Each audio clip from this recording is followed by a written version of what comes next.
So the play was first performed for the Sun King at Versailles for the festival Les Plaisirs de l'Île Enchantée, a great festival with fireworks and spectacular effects outside in the garden.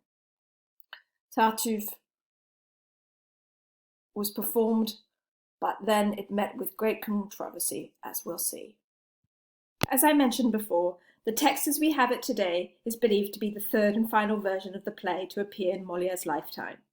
The first version, thought to have been called Tartuffe or L'Hypocrite, was performed at the Plaisirs de l'Île Enchantée, as I said, but no version of this first play exists, and scholars have long debated the structures, contents, and differences of this version over subsequent ones. It's believed that the first version had 3 acts, but whether this was actually an incomplete play or whether the acts correspond to the first 3 acts of the final version that we have has been a source of much scholarly conjecture. In any case, we know that the first play was then banned by the king from being performed publicly. Attacks were made on the play's portrayal of religious hypocrisy, which detractors claimed brought ridicule on true piety. In retaliation, however, Molière lobbied to have the play reinstated, writing to the king and justifying the value of its work and its intentions. So he wrote this plaquette, the first plaquette, justifying it to the king. In the second version of 1667, which, like the first one, no longer exists, the Tartuffe figure was renamed Panulf, and the subtitle L'Imposteur was introduced to replace L'Hypocrite. The play was performed on the 5th of August in 1667, when the king was actually absent from Paris. However, the president of the Parlement de Paris, who was also a member of this Compagnie de Saint-Sacrement, took it upon himself to ban the play and received the support of the Archbishop of Paris. So there was an ordonnance given which issued an 8-day ban on 8 days after the ban, which threatened anyone who saw or read the play with excommunication. Molière sent a second plaquette to the king on the 8th of August. However, he had to wait until February 1669 for a third version to be authorized by the king and allow it to be performed publicly. And this last version was entitled Le Tartuffe ou l'Imposteur. Since we don't possess the 1667 version, it's impossible to really know the exact nature of the changes made to Panulf and his final version of 1669, even if attempts have been made through the clues provided in the Lettre sur la comédie de l'imposteur. The lettre was an anonymous letter written about the play, justifying it and explaining what it was doing, and it's often been thought to have been written by Molière. In order to overcome the opposition to the play, it's clear that Molière had to be seen to soften certain attributes of his Tartuffe character, to make the depiction of a character at odds with the virtue he preaches much more palatable. It's been debated by critics as to whether, in an attempt to make Molière's satire of false men of the church less biting, Tartuffe's status was actually transformed from a man of the cloth to that of a lay directeur de conscience. And that's interesting. And Julia Prest, whose book on Tartuffe came out a few years ago, talks a lot about that. There are other changes which are more clear-cut. The addition of the subtitle strongly emphasizes the impudence of the character and his status as an impostor, playing at someone he's not. In the preface to the 1669 published edition of Tartuffe, Molière writes, "I've used all my skill and taken every possible precaution to make a clear distinction between the character of the hypocrite and that of the vrai dévot." So Tartuffe's insincerity is further indicated within the body of the text, with the strange stage direction, "It is a villain who speaks, c'est un scélérat qui parle." It's thought that Cléant's role was given greater importance, since he's made to speak on the difference between true and false devotion. And in addition, the new ending Molière formulated, in which the king, enemy of fraud, roots out the scoundrel and has him arrested, thus restoring order to the household, was no doubt an attempt to flatter the king and cajole him into endorsing the play's moral fibre and crush any censorship of the play.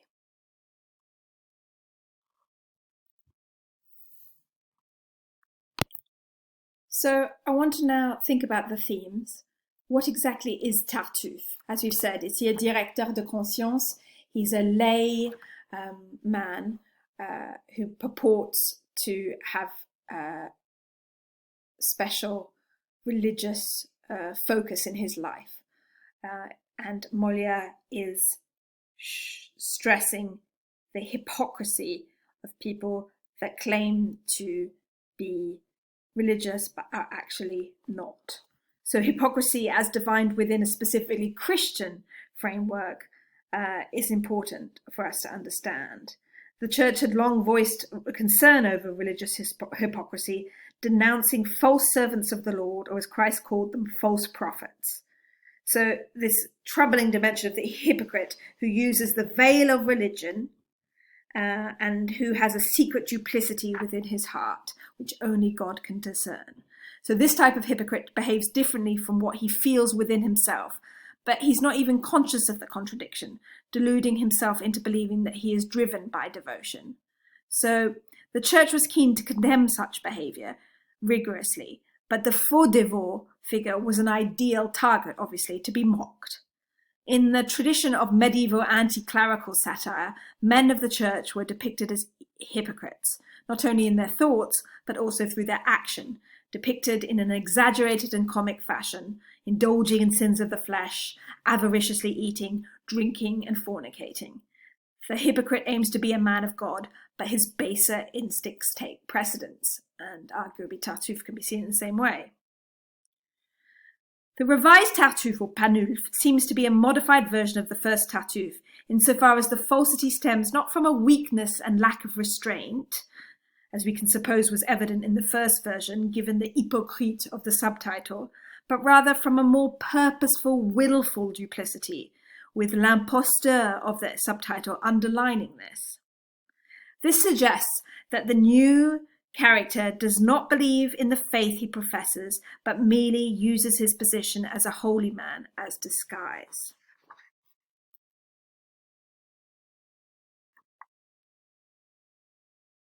The notion of him as a hypocrite refers to him now as an actor playing a part.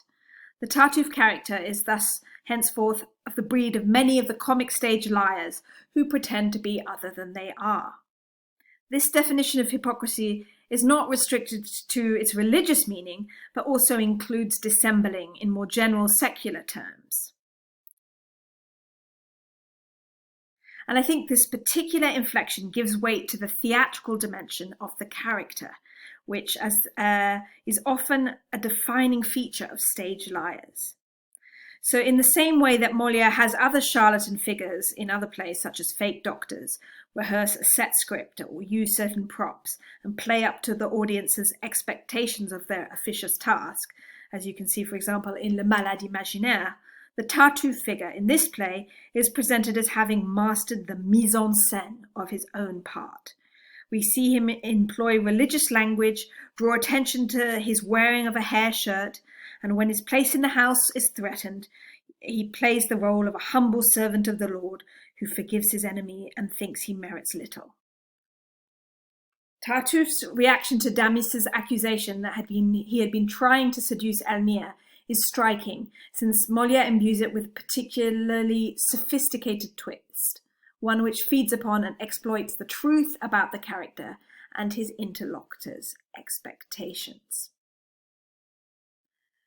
I want you to spend some time looking at this, Act 3, Scene 6.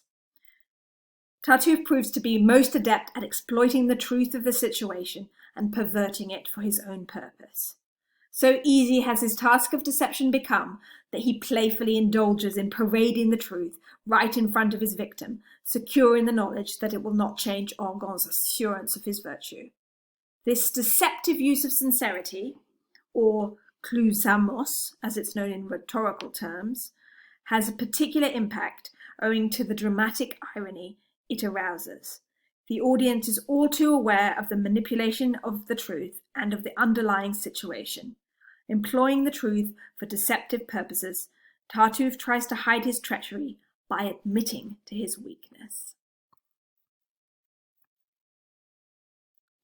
So I want you to spend some time looking at Act 3, Scene 6, where we see Tartuffe masterfully adopt a mendacious strategy. Make some notes, pause this, make some notes, and then come back and hear what I have to say. At the beginning of the previous scene, Orgon's appalled reaction at Damas's accusation and questioning of the deed, saying, "Oh heavens, what I've just heard, is it true?" makes us think that the scales might have begun to fall from Orgon's eyes, and that this scene might therefore be the undoing of Tartuffe. We expect Tartuffe to deny his seduction of Orgon's wife, but surprisingly his response is a declaration of his unprincipled ways.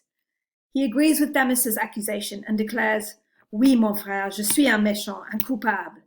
What ensues is a damning portrait of himself, which he delivers with an accumulation of hyperbolic descriptions of his sinful nature. He claims to be the worst villain who ever lived, and describes his life as one filled with crimes and misdemeanors. He uses this recognition of guilt to demonstrate Christian humility, portraying himself as a sinner whom God must punish. We can see that the deceptive truths involves a hiatus between the verbal truth and the intention of the utterance. Tartuffe's declaration of his true character is deeply ironic and perverse, as the liar tells the truth, which is taken to be a lie, and subsequently allows his original lie about his pious status to be believed. The truth-teller, Damis, is taken to be the malicious liar.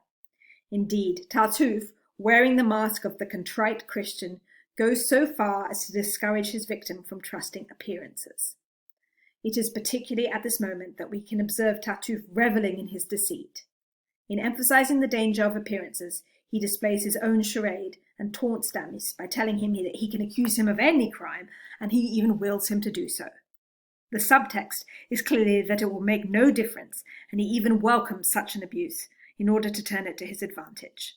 His request to be punished and banished from the household is mistakenly read as proof of his honourable nature, and leads to Orgon's increased trust and encouragement for Tartuffe to spend exclusively time with Emilia.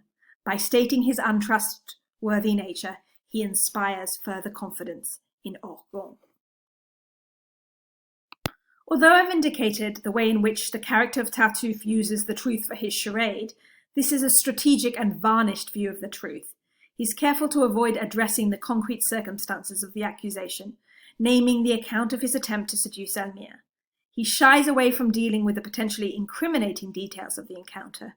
He therefore does not make it clear to which specific crimes he's referring, making it seem more generalized despair relating to his existence and iniquity in the face of God. When he says, "Tout le monde me prend pour un homme de bien," he flatters Orgon by making out that Orgon's own perspective is a representative one, whereas in fact we have seen that many of the characters within the household show their contempt for the man and accuse him of hypocrisy. It's therefore with poetic license that Tartuffe incorporates the truth in order to suggest persuasively that he is a martyr to honesty. I mentioned Julia Prest's book, Controversy in French Drama, a whole monograph devoted to Tartuffe and its controversy, and I highly recommend this book. I also suggest Michel Serres' Le Parasite, a book that talks about the nature of a parasite, a feeding microgen that attaches itself to its host and sucks the life out of it. In fact, Tartuffe is very much like the traditional parasite figure of ancient Greek comedy, known as the Colax, for a witty, obsequious, hungry hanger-on, maybe a bit like Joey from Friends next door, who eats all the food from their fridge. The term parasite was applied to the one who is an obsequious, flattering type. But so he takes this familiar character of the Roman stage and imbues it with more disturbing dimensions by linking it with the idea of the faux dévot. He's a parasite, but he is parasitical also on religion as well as his host. He takes the elements of religion that suits him and sucks it of its true value in life. A vampiric figure, if you will. And in Garutti's version, he talks about Tartuffe being a kind of Rasputin figure, a guru. I encourage you to look at other versions that have been performed, adaptations, and to see how they use the basis of this 17th century text